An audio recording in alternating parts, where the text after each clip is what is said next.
KP19. Shoutout kay Boss Randolph.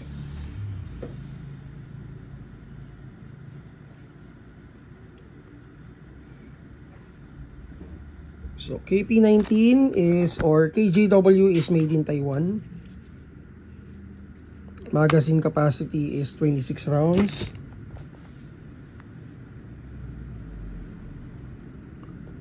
Price is 10K.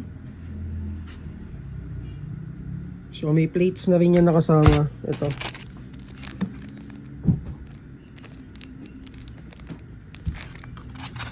So meron na rin siyang compensator. Naka fiber optic sights yung front sight, pati rear sight. May hammer pad protection na rin. Naka fixed barrel and adjustable trigger.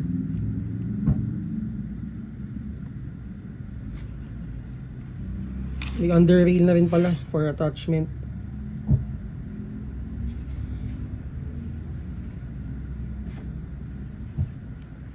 Test natin, guys. Check natin kung ilang FPS out of the box.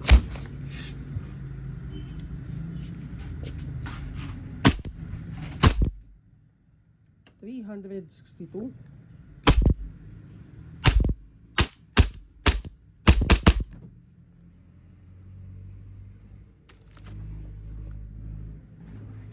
So again, yung price niya is 10K. And kung may mga questions kayo regarding this unit, PM kayo sa page namin, Mavs Hobby PH. Thank you kay Bossing.